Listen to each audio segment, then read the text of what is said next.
Funding for this edition of One-on-One with Steve Adubato has been provided by the Russ Berrie Foundation, making a difference.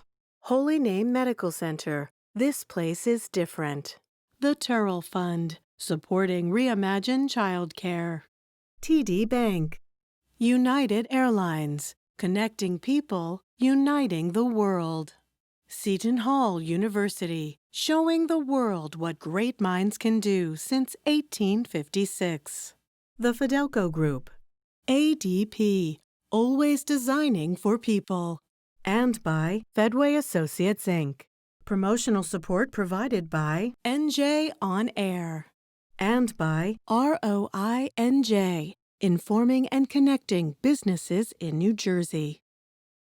This is One-on-One. I'm an equal American just like you are. The jobs of tomorrow are not the jobs of yesterday. Look at this. You got this? Here it is, man. Look at that. Life without dance is boring. I don't care how good you are or how good you think you are, there is always something to learn. Do you enjoy talking politics? No. People call me because they feel nobody's paying attention. Our culture, I don't think, has ever been tested the way it's being tested right now. Such a good question. High five.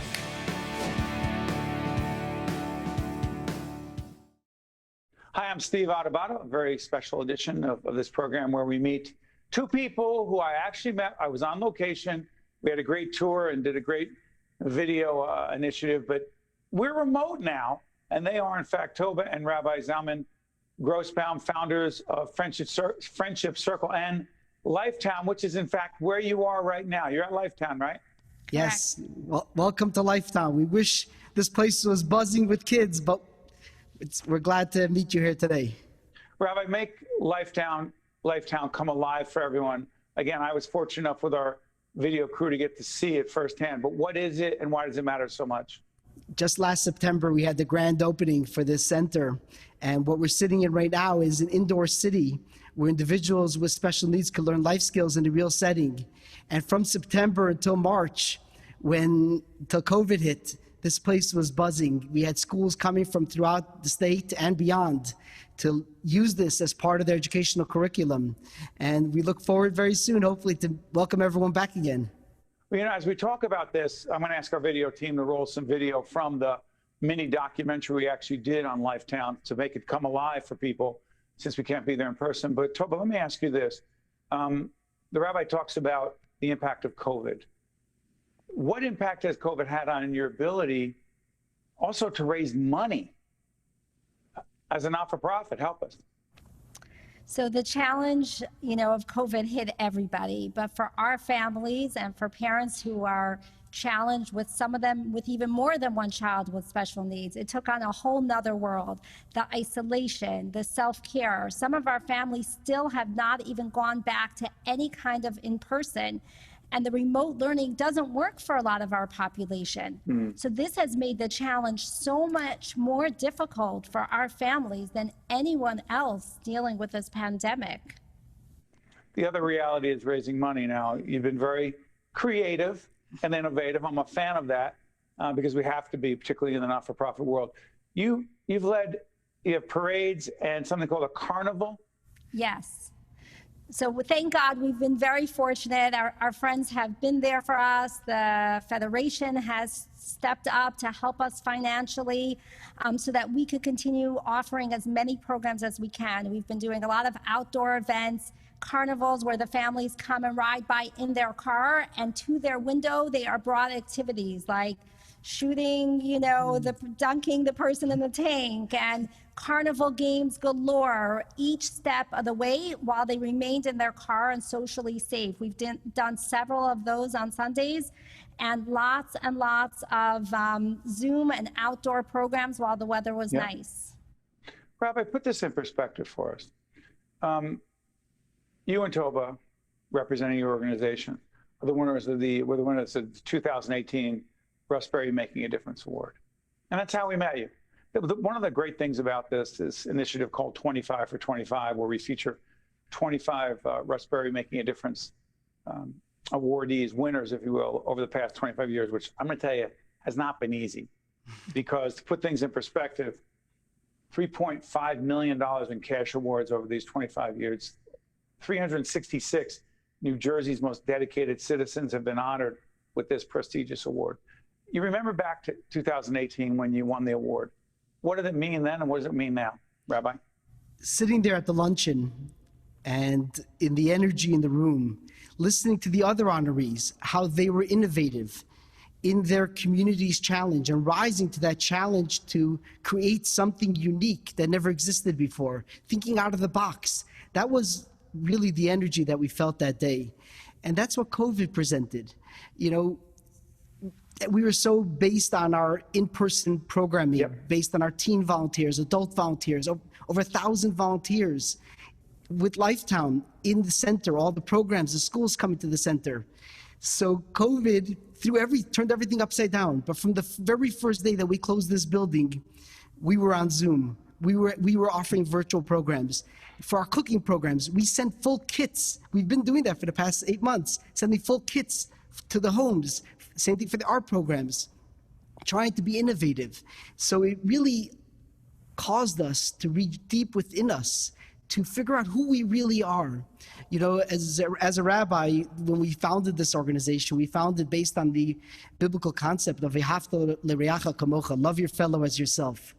And if that is the guiding principle, the circumstance might change, but the soul and the energy of what this is all about never changes. It just forces us to be more creative and to go and to really reach deeper within us to find creative ways to express that. Well said, Rabbi. Toba, let me ask you this. If someone wanted to know, who do you serve? Who do you serve? We try to be there for every family in time of need, and that has always been our motto, and we try to be there as much as we possibly can. We've been doing a lot of home visits with trucks. We did a fire trucks parades, driving through every town and showering the kids with music and clowns, and so whatever we can, whenever we can. What do parents need, Toba? So for the parents, it has been, as we mentioned before, so challenging. So we've actually been doing so many online programs. The online programs were great for the parents. So at night, once their kids are in bed, we've been offering Zoom programs, support programs. Next, in 2 weeks, we're going to be doing a spa event for all the moms where they get a full care package with a little, a little l'chaim, as we say, to, with some wine. Wait a minute, hold on. Which means what? That they are forced for an hour and a half to relax at night. They have a full program brought to them, a full care package. Wow. They've got to Zoom in with their other moms that they may have not seen in person and encourage each other, use words of inspiration, and they're going to do a online activity together and, forced to do it a different way. Rabbi, we're talking a lot about LifeTown, but Friendship Circle, is there a branding issue? Like, is there a difference? Help us understand that. We have about a minute left. When we started the Friendship Circle 21 years ago, we initially focused on the Jewish community to offer Hebrew schools and other Judaic programming to those families. But we always knew that we need to expand beyond the Jewish community. That's what LifeTown allowed. All the Friendship Circle programs still have a Jewish focus on them, but all the LifeTown programming that we were ramping up and that we will continue to ramp up is open to the general public, and everyone's welcome to be a part of it. And that's what was so beautiful about what was happening here, what continues to happen outdoors. Someone joked, he said, Rabbi, after building such a beautiful building, who would have thought your greatest asset would be your parking lot? It's a great parking lot. It really is. I've been there. But listen, Rabbi and Toba, I want to thank you and remind everyone that you are the founders of Friendship Circle and LifeTown, an extraordinary place. By the way, LifeTown located in Livingston, New Jersey. But actually, one of the things we're doing now is we're taking LifeTown virtual. We're almost rolling out, we're just about ready to roll out a virtual experience, immersive experience for teachers, because one of the challenges that's happened in the special education world has been the disconnect from teachers to their students remotely. So this is an immersive program where they're both virtually in this space, and every room that they walk into, they have icons and other things, videos, interactive games, educational parts. So it's all about being creative and creating opportunities. It's a COVID rainbow, if you might call it. Well said, Rabbi. I'll say that again. And Toba, thank you. Thank both of you for adding to this very important 25 for 25 initiative. Thank both of you. All the best. Thank you so much. All the best. Yeah, I'm Steve Adubato. We'll be right back. To watch more One-on-One with Steve Adubato, find us online and follow us on social media. We are now joined by Adam Lowy, who is Executive Director and founder of Move for Hunger. Good to see you, Adam. Good to see you too, Steve. Let everybody know what Move for Hunger is and why it matters so much. So Move for Hunger is a national nonprofit organization that works to leverage transportation resources to rescue food and deliver it to food banks. We're working with more than 1,000 moving companies and 1,500 apartments across the U.S. and Canada, and collectively have fed over 17 million people. It's interesting. You won you and your organization won the 2016 Russ Berrie Making a Difference Awards. And when I first read about the organization, I thought, wow, that's an innovative, creative idea. Did Adam Lowy come up with that? Did you? Me and my family, I won't take full credit, but my family's had a moving company here in New Jersey for about 100 years. And we saw so many people throwing away food or leaving it behind when they moved that we started asking people if they wanted to donate it. And it turns out that if you make it really easy for people to take action, they will. How great is the need? Describe it. Pre-COVID, there were 37 million Americans that didn't have enough to eat. And as a result of this pandemic, we're expected to see the need increase by another 17 million Americans. So all the progress that we've seen in terms of food insecurity over the past decade have been more than wiped away. And while hunger continues to be a pressing problem for our country, food waste also is. A third of the food produced globally ends up in landfills, but here in the US, it's actually 40%. We're a pretty bad actor in terms of food waste. So to me, and to the work that our organization does, this is a lot about the logistics of getting food to where it needs to go and to help people in need before it reaches landfill. Adam, why do we in our country, in the United States, waste more food than others? It happens for a variety of reasons. It starts at the farm level when crops are growing, and sometimes it's just labor needs, being able to get that food harvested. Sometimes the cost doesn't make sense. Sometimes our government is subsidizing the wrong crops versus the right crops. Then you get to the grocery stores, and you've probably seen the shiny apple on the shelf, but you don't always see the dented apple or the one with the little blemish. That's because that food is thrown away or chopped to fit in some standard packaging. And then you get to the date labels, which say best by, used by, expires on, all kind of arbitrary dates that don't actually know when your food is going to waste. And then finally, in the home, in the restaurant, whether it's your portion size or you chop that pepper that you think you're going to use in a couple of days and you forget to freeze it. All of these things are costing people, companies, farmers money.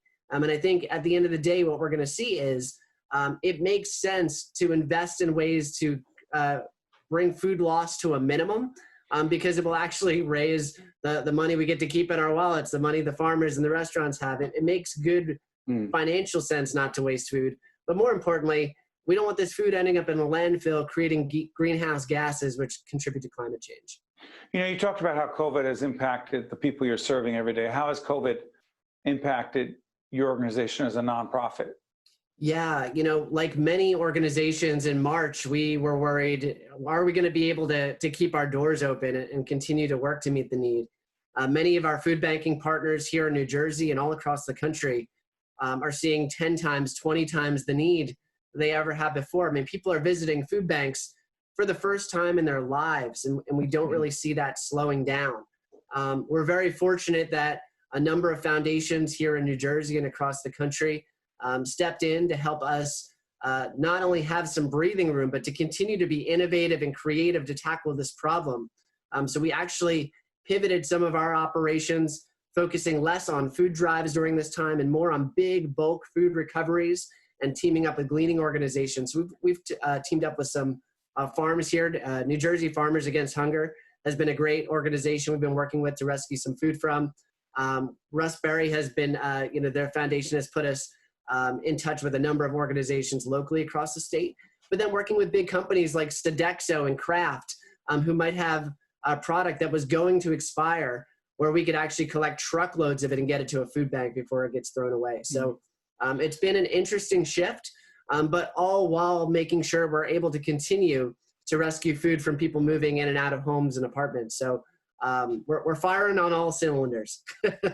When Move for Hunger won the 2016, was one of the winners of the 2016 Russ Berrie Making a Difference Awards. Again, I just want to remind folks, if you're wondering what the series is about, 25 for 25. What is it? It's way more than a branding slogan. Over the past 25 years, in fact, since 1997, the Berrie Foundation has recognized 366 New Jerseyans who are making a huge difference. Over $3.5 million in cash awards from the Berrie Foundation, and Move for Hunger is one of them. When you won that award and you met all those other folks who were making a difference, largely in nonprofits, but individuals, just heroes, heroines. Do you remember that day? It's hard to forget, because when you're in a room filled with that many inspiring people, your brain just starts racing, and for me, it was like, well, what else can I do? Like these people were doing these incredible things. Why aren't I doing more? And while to some, it feels like the work that Move for Hunger is doing is also inspiring, but I know that there's still so much more that we need to do. And one note I will say about the Russell Berrie Foundation, which makes them stand out. I mean, we've really been blessed to work with a number of foundations, but Russell Berrie has been more than just giving a check to support our organization. They've been really good about following up, finding ways to connect the dots, to connect us to other individuals, other organizations, figuring out that sense of collaboration. Because when you're talking about issues as big as hunger and food waste and poverty, these aren't things that any single organization is going to be able to do on their own. It really does require some collaboration. And I just gotta shout out some love to the Russell Berrie Foundation, because they've really been able to help us connect some of those dots, especially during these really challenging times. Before I let you go, food insecurity, hunger, a social justice issue, is it not? Absolutely. Hunger is a symptom of poverty. And regardless of who you voted for, Democrat, Republican, it doesn't really matter. I mean, really what this comes down to is it's going to take all of our elected officials to think about poverty in a different way. We need to help rise people up out of poverty, get them to have living wages so that they can actually support themselves. People shouldn't have to visit a food bank. We shouldn't be celebrating that we fed that many more people this year.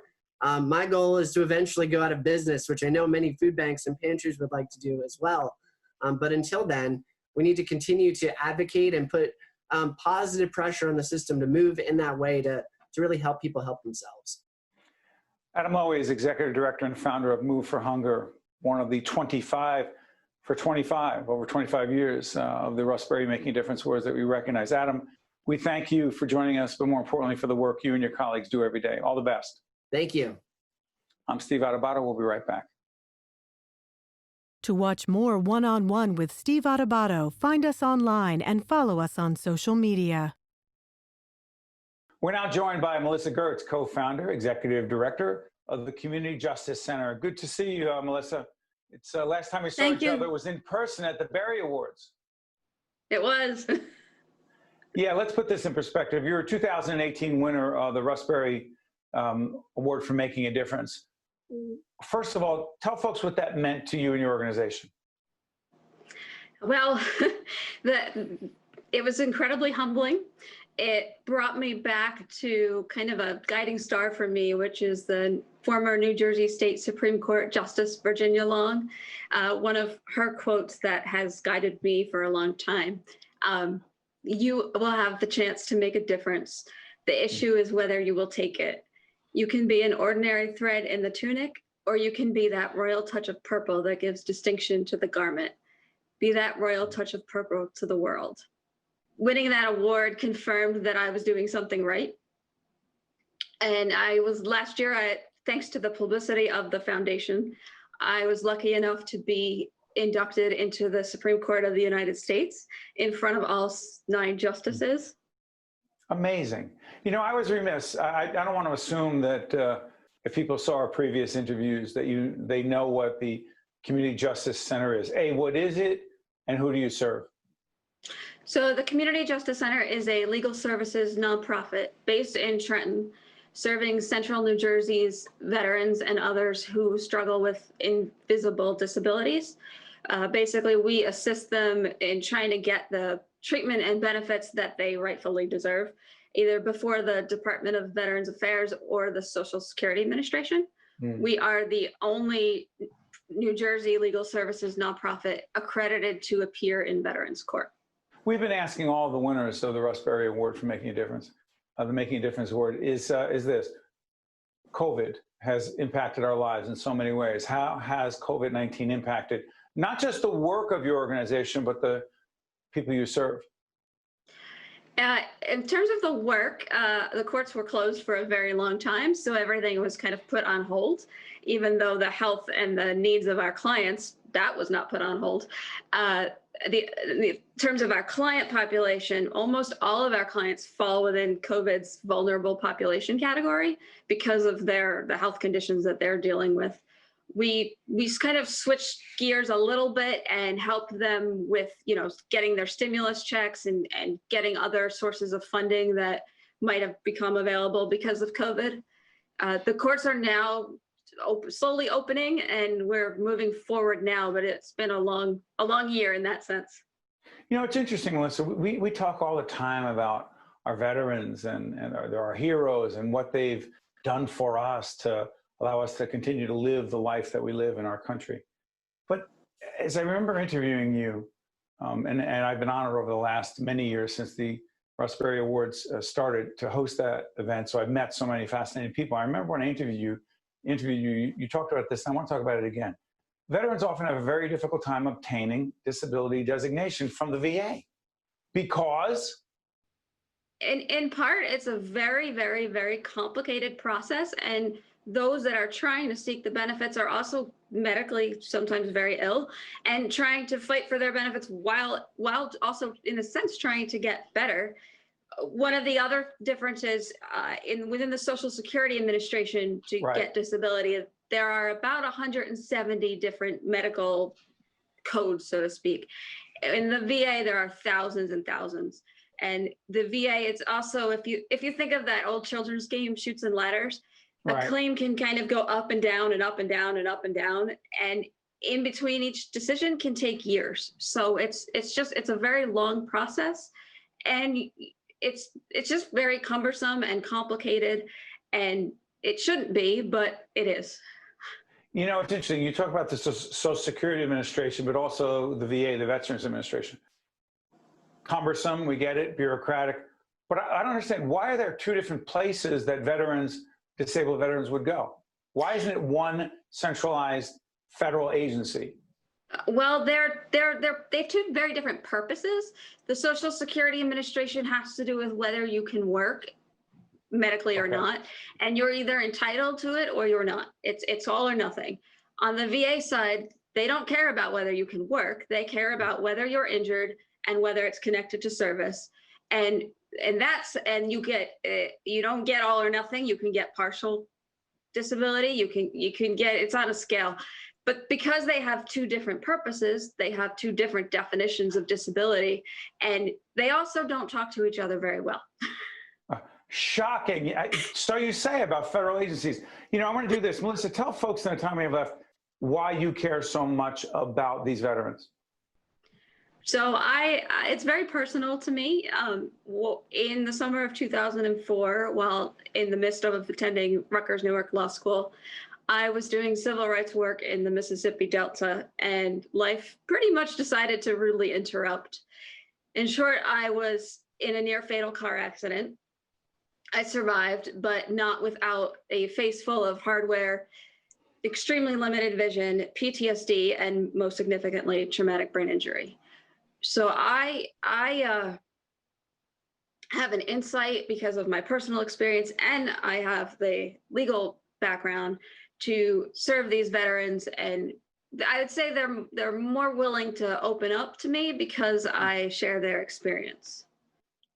It's highly personal for you. I remember you told me that when we were up at Ramapo when you received the award, the Berrie Award. Highly personal for you. I also, another way that I would say inspire my clients, after my car accident, I was told I needed to find another career, and that becoming a lawyer was no longer going to be feasible. And that wasn't going to do. I had wanted to be a lawyer since my childhood days of watching Matlock. And I said, no, I'm going back to school. And I persevered while others were competing for postgraduate clerkships and associate positions, I was learning how to see again. But I finished and I took Pennsylvania and New Jersey bar exams and I passed on the first try. This is Melissa Gertz, co-founder and executive director of the Community Justice Center, the 2018 winner of the Russ Berrie Making a Difference Award. Melissa, thank you, not just for joining us as part of this 25 for 25 initiative, recognizing 25 winners over 25 years of the Berrie Award, but more importantly, thank you for the work you do every day. Thank you, Melissa. All the best. Thank you. You too. I'm Steve Adubato. Thank you so much for watching. We'll see you next time. One-on-One with Steve Adubato has been a production of the Caucus Educational Corporation. Funding has been provided by the Russell Berrie Foundation, Holy Name Medical Center, the Turrell Fund, supporting Reimagine Childcare, TD Bank, United Airlines, Seton Hall University, the Fidelco Group, ADP, and by Fedway Associates, Inc. Promotional support provided by NJ On Air and by ROINJ. Data shows that many patients have avoided seeking critical health care in the wake of COVID-19, but delaying medical care can have serious consequences. Holy Name Medical Center was the first hospital in North Jersey to conduct a deep, rigorous cleaning of our facilities using manual disinfection, electrostatic sanitizing mist, and UVC lighting. At Holy Name, we're clean, we're open, and we're safe for all your healthcare needs.